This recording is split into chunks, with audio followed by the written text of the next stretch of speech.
Today at ET Infra, we are joined by Mr. Rikesh Shah, who is Head of Open Innovation at Transport for London. Now, Transport for London is the government entity which looks after the transport services in London, such as the Tube, the world famous underground metro.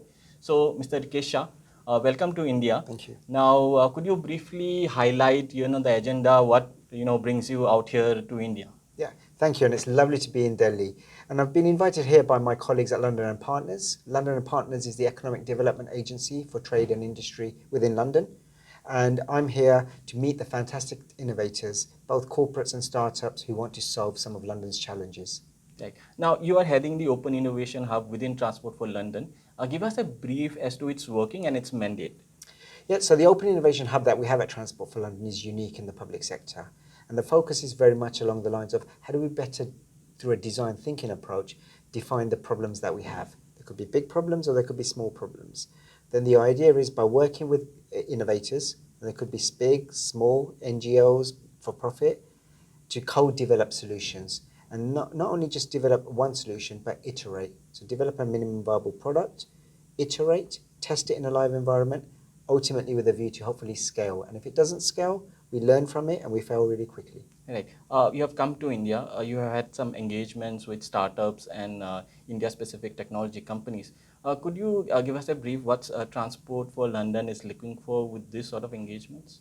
Yeah, so like most major cities, we have a whole load of series of challenges. They could be around road safety. Tragically, last year, 73 people died on London's roads. Or there are challenges around air quality. How do we ensure that people aren't breathing in filthy air? Or there could be challenges around accessibility. How do we ensure that we provide a transport service for all? So the challenges that we have are multitude. And the idea is to frame them in the right way. But also today is very much about engaging with the innovators to see what products and solutions they have. So when I go back to London, working with my colleagues, we can frame the questions, which could start matching some of the solutions against the problems. Right. So within the Indian ecosystems, Indian companies who are involved in such solutions and services, what are the specific, pinpoint engagements are you looking with them? Would you briefly highlight those? Yeah. So I'll give you one example there where we worked with Bosch India. And the work we did with Bosch India was very much along the lines of deep learning when it comes to CCTV and AI. And we ran a pilot in Brixton High Street, which is a busy area. And the focus was around road safety to prevent road collisions and better understand incidents. And what we did with the CCTV is with the deep learning that Bosch India provided, we're able to better analyze road user behavior at particular junctions and then put new interventions in place. Now that for me was world class, what Bosch India did there. And as a result, that learning has now been applied with my colleagues across Transport for London. Right. Is Bosch India is the only one or the other entities that you are getting engaged with? Yeah, so we spoke about Ola earlier. Ola have been engaging with us. I've spoken with some NGOs today. So there are a series of people that are working with us directly or indirectly, because what's also relevant is we have a series of tier one suppliers who are also scouting the Indian market to bring innovators in. So as a result, my job is very much along the lines of bringing all these different players together and saying, these are our problems. How do we all work together to solve these problems? Yeah. But my next query would be why Indian companies? Why would you come all the way from London, UK? UK itself has a very good, robust system in terms of all these technology application solutions, and especially in mobility. What makes India special or Indian companies special? Yeah, and you're right. Yeah, across the UK, we're working with some fantastic organisations, both large and small. Similarly, we're doing the same in the US and Europe. But I think what we haven't done enough of, and that's why I'm really delighted London and Partners of colleagues have brought me to this, is really spoken to the innovators in the mobility space in India. And what I've just seen just within the last few hours of the incredible understanding and creativity and innovation with some of the companies here. And no doubt now going forward, I'll be talking to my colleagues to say, how do we share some of the challenges that we have in London and share them with some of the companies in India? Because I think there's something special here. Hey, give us a sort of a sense. Let's say if we go, 2, 3 years down the line, 2, 3 years ahead, what role would Indian companies be playing in the transport for London's in terms of its services and solutions? Yeah, and I like to think it's not just within London. I think it could be across the globe here. I've seen specialisms in the artificial intelligence space, in the deep learning space. I've seen some good specialisms in the infrastructure space. So suddenly, how do we ensure that we're providing the right access and open and transparent and fair access to all companies across the world? And can we ensure that some of the Indian companies are having access to our problems, applying for things, and hopefully doing some business with us. Right. In Transport of London, especially at Open Innovation Hub, what you have been instrumental is sort of utilizing the data and incorporating them into applications and solutions. Now, data now is a very core wherever sector you go to. So, in terms of the data we are talking about, in what ways can Indian companies help with you? Our Indian companies would be much more better qualified to churn out those data and provide applications and solutions. Yeah, so there's a couple of examples I'll give you. One is, you're right, we released our open data, and as a result, people can produce products. And in London, we have over 700 apps powered by TfL data. And a lot of those apps are being used by startups. And just upstairs, I had a conversation with an EV company who wanted to understand some of the EV open data that we have in the city and in the country. The idea is that by working with some of the Indian companies, how can we share and give them access to our data where they can create new products? Those products could be for operational reasons, or they could be customer-facing products. So that's point one. I think the second point is we're continuously creating new data, whether it's data from cars, whether it's data from systems.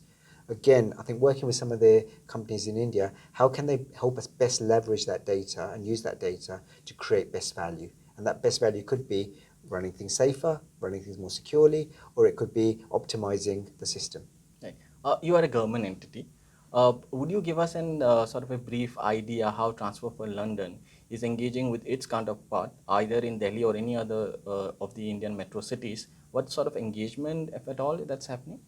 Yeah, so there is a continuous ongoing engagement. In fact, just 2 weeks ago, colleagues came to Chennai, and we've been talking to them about open payments and smart ticketing in our city. So these dialogues are happening all the time, and it's really encouraging that it's not just us sharing our best practice, but it's also cities from India sharing some of their best practice. And as a result, as a result of that collaboration, we can again leverage more value for both the UK and India. Right. We did talk about the data part of it, on which you do focus. We have had a very rough 2 years or 2.5 years. The pandemic had the most impact on the transport services. In many cases, if we talk about the DMRC out here, the passenger traffic levels are not till up to the pre-COVID level. So in such a scenario, if you look at the data, is something that you would be able to forecast how that particular behavior has changed, especially among passenger when it comes to mass transit and transport services. Are we going to see, do we have to rejig our transport services in a way that we now take into account the new reality, the post-COVID reality? Yeah, and I've been at Transport for London for nearly 22 years, and my job's always been to encourage people to use public transport.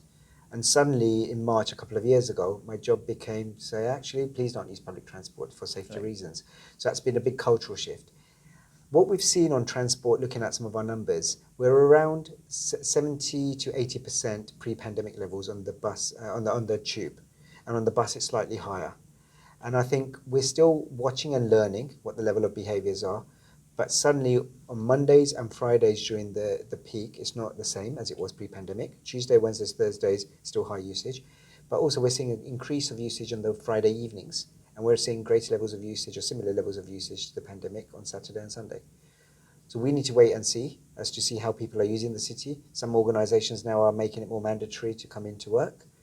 So as a result, I think we can't make any hasty decisions. We should watch and see and then design the right offerings to the travelling public. But it's not just about the customer, it's also about freight. And we've seen a big shift in freight patterns since the pandemic because people wanted to deliver more things at home. So I think we should wait and see, not make any hasty decisions, but then the transport planning should support whatever the behaviours are. But ultimately, in London, we want 80% of trips to be made by walking, cycling and public transport by 2041. So it's very focused that it's very important we remain on that focus. Right. I mean, sustainability is also one of your key principles. We are sort of now into this paradigm and this phase where being emissions conscious or sustainability will be at a very key part of not just the UK government, also out here in India. How do you look at that framework? Give us an idea, a sense how Transport for London is looking at the sustainability part of it, and also if you give us a view how India is sort of faring on that particular segment. Yeah, so I think firstly it's about the consumer choice. So how do we encourage people to use mass transit and more active forms of transport? I think we all have a role there, the entity, but also the wider supply chain, but also the end user. It's also about how we're procuring things from our supply chain to encourage more sustainability. So how do we do RFPs where there's a greater focus on that? And then there's a focus on us in terms of the services that we're providing, whether it's buses, are they electrified, and so forth. So I think we're on the right journey. There's of course more we can do, and we could do it faster, but we're very focused on sustainability.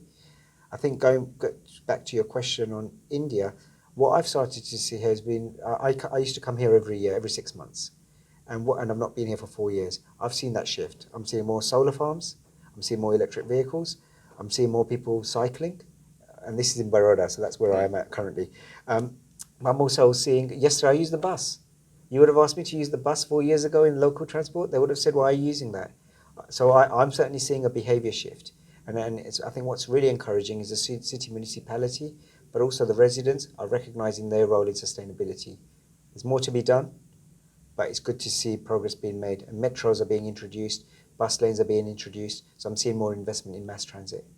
I also have to talk about upcoming technologies. Whether they are not upcoming, they're already here. We have something called 5G. 5G that has been launched both at the consumer level and the enterprise level out here in India. Then we have blockchain and all the other the fourth industrial revolution technology coming in.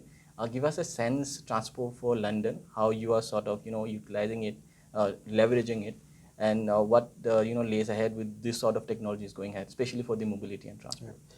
So I think what's really important is we have to be an intelligent client here, because sometimes there's a danger that we fall into the hype, 5G, 6G, or whatever it is, and then you end up investing lots of millions of dollars, and then you don't get your best value. So I think what's really important is we have to be an intelligent client. We have to be better at understanding the use cases, running some experiments, and once we've done that, then think about how do we scale it. So as a result, in London, we're running a series of experiments. We're working with a series of telco companies. And the idea then is, over time, is to really develop a position and then think about what does it mean for the next 5, 10, 15 years. I'll go back to your, the earlier questions where you talked about the Indian companies, Bosch India, and you talked about Ola. Give us a sense, your engagement with them, have anything officially fructified with them where they would actually be receiving any sort of contracts or agreements from Transport for London? Well, that's the point of today. The point, as I said earlier, through London and Partners now, we want to promote our open calls.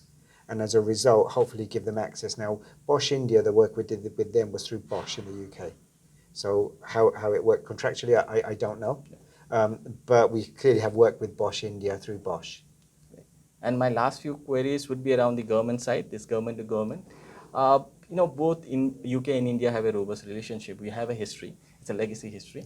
Going forward, especially in the transport sector, in the mobility sector, between both the governments, how do you see those things panning out? We also have an FTA to be signed, which is many people are looking forward to. And within all those paradigm and perspective, how do you think those things going to pan out, especially in the transport and the mobility sector? Yeah, well, conversations are already taking place. The one I mentioned earlier with Chennai, and there are other conversations. I think the first thing is it's really important to talk to each other and collaborate and really understand what the common challenges are for both cities. But also not what the challenges are now, but also what the challenges could be in 5, 10, 15 years. And then how do we work together where we're sharing best practice? There could be companies that are working, who could do something similar in London or vice versa, or it could be policies that are being implemented. It's just how do we talk to each other? And then that could lead to fruitful partnership and more things downstream. Right. Thank you, Mr. Shah. It was really pleasure interacting with you, and thanks for coming out here and engaging us out here at ET Infra.